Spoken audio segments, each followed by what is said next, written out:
আলহামদুলিল্লাহ ওসসালাতু ওয়াসসালামু আলা রাসূলিল্লাহ আম্মা বা'দ ফাআউযু বিল্লাহি মিনাশ শাইতানির রাজীম বিসমিল্লাহির রহমানির রহিম। আমরা যারা আলহামদুলিল্লাহ কিছুটা হলেও আমল করার চেষ্টা করি, ইলম অর্জনের চেষ্টা করি, তার এটা কমন কোয়েশ্চেন অনেক সময় থাকে যে কোনটাকে বেশি প্রাধান্য দেব, আমলকে নাকি ইলমকে?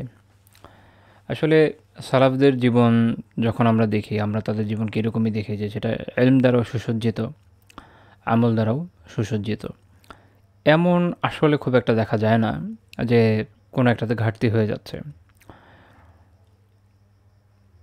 অন্যদিকে আমাদের অবস্থা হচ্ছে এরকম যে আমরা একটা ধরতে গেলে আরেকটা হারিয়ে ফেলি। আল্লাহ আমাদেরকে এই অবস্থায় সংশোধন করে দিন, আমিন। তো সালাফদের জীবন থেকেই কিন্তু আমরা এই প্রশ্নের উত্তর পেয়ে যাই যে আমাদের জীবন কীভাবে সাজানো জরুরি, যেন ইলমও অর্জিত হয়, আমলও অর্জিত হয়, আমলও করা হয়। এখানে এটাও মনে রাখা জরুরি, আমল বলতে আসলে বোঝানো হচ্ছে কি, অর্থাৎ নওয়াফিল। কারণ ফরজ যে আমল, ওয়াজিব যে আমল, ওটা তো আর ছাড়ার জায়গা নেই। সাধারণত এই প্রশ্নগুলো যারা করেন ওনাদের প্রশ্নের মূল দাবি থাকে এটা বোঝা যে নফল আমার একটা সুযোগ আছে, আমি এখন নফল ইবাদত করতে পারি, আবার ইলম অর্জন করতে পারি, কোনটা করব।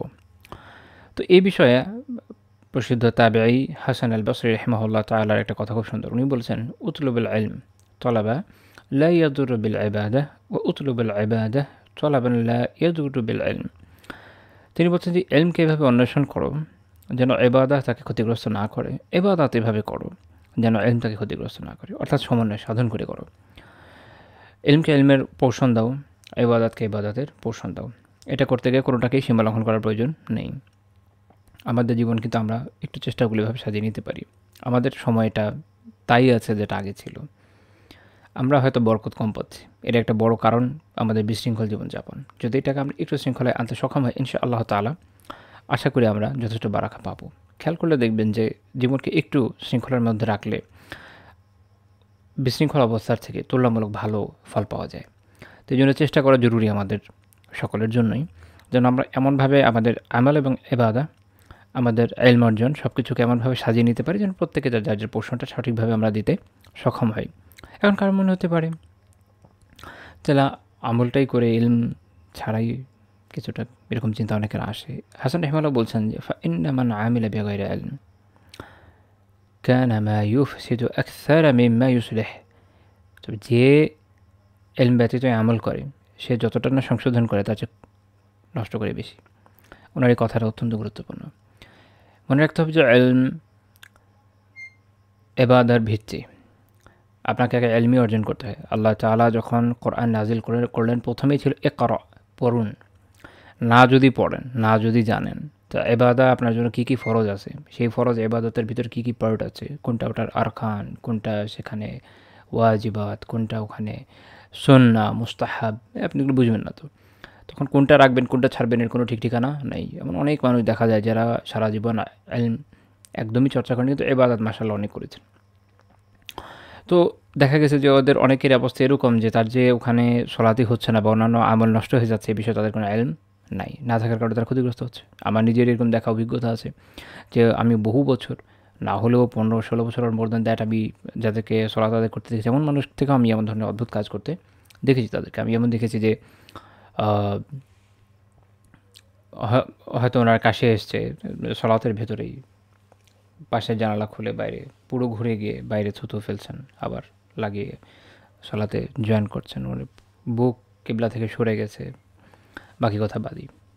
এমন মানুষ দেখেছি, বয়স্ক মানুষ বহু বছর নামাজ পড়ছেন, বাচ্চাদের আশেপাশে বাচ্চা দুষ্টামি করতে বাচ্চাকে বকা টোকা দিয়ে কথাবার্তা কিছুক্ষণ বলে আবার নামাজ পড়ছেন। ওনার যে এখানে নামাজটা ভেঙে গেছে এই অনুভূতি কিন্তু নেই। কেন? কারণ হচ্ছে ইলমের অভাব। আমরা তো হরহামেশা এমন মানুষকে দেখি, বিশেষ করে বয়স্কদেরকে এরকম দেখা যায় অনেক বেশি। ইমামের আগে সিজদায় চলে যাচ্ছেন, রুকুতে চলে যাচ্ছেন। এর মূল সমস্যা হচ্ছে ইলমের অভাব। একই রকমভাবে ইলমের অভাবের কারণে আমরা দেখি যে মানুষ কুফরে, শিরকে, বেদাতে লিপ্ত হয় এবং সে বুঝেও না। এই যে না বোঝাটার মূল কারণকে ইলমের অভাব। আবার অনেক সময় দেখা যায় যে অনেকে অনেক বেশি ইসলাহ করার জন্য, মানুষের সংশোধনের জন্য, সমাজ সংস্কারের জন্য, পরিবর্তনের জন্য ঝাঁপিয়ে পড়ছেন ইলম ব্যতীত। এটা একটা আমল এবং ইলম ব্যতীত এই আমলে উনি ঝাঁপিয়ে পড়ছেন এবং এর ফলে দেখা যাচ্ছে আমরা দেখছি কি কানা মা ইউফসিদু আকসারা মিম্মা ইউসলিহ, যতটা না ঠিক করছে তার চেয়ে বেশি নষ্ট করে ফেলছে। এবং এটার উদাহরণ তো এই দুনিয়ার পূর্ব থেকে পশ্চিমে অভাব নেই। এটা আমরা সবাই কম বেশি জানি।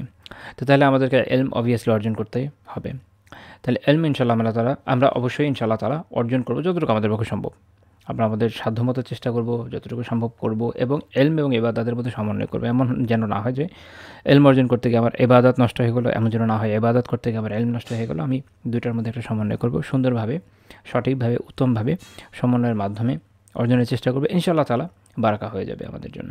এবং আরেকটা বিষয় হচ্ছে যে শুরুতেই সব কিছু একদম শৃঙ্খলিত হয় না, বা শুরুতেই সব কিছু একদম পারফেক্টলি হয় না, যেভাবে আমরা পারফেক্টলি চাই ওভাবে সবসময় হয় না। মানুষকে চেষ্টা চালিয়ে যেতে হয়। আপনি চেষ্টা করতে থাকলে ক্রমান্বয়ে একসময় একটা ভালো অবস্থানে চলে আসবে, যাতে আল্লাহ তাআলার মেহেরবানিতে আপনি যেভাবে চাচ্ছেন ওভাবে যদি নাও হয়, অনেকটাই ভালোভাবে ইনশাআল্লাহ তাআলা আপনি উভয়ের দিকে সমন্বয় করতে সক্ষম হবেন। কিন্তু আপনাকে লেগে থাকতে হবে, তাহলে দেখবেন ইনশাআল্লাহ তাআলা আমাদের কাঙ্ক্ষিত যে চাওয়াটা, আমরা যেটা চাচ্ছি সেটা ইনশাআল্লাহ তাআলা পূরণ হয়ে যাবে। আল্লাহ তাআলা আমাদেরকে তৌফিক দান করুন এবং ইলম এবং আমল দ্বারা আমাদেরকে সুসজ্জিত হওয়ার, তাকওয়া দ্বারা সুসজ্জিত হওয়ার তৌফিক দান করুন। সুবহানাকাল্লাহুম্মা বিহামদিকা লা ইলাহা ইল্লা আনতা আস্তাগফিরুকা ওয়া আতুবু ইলাইক।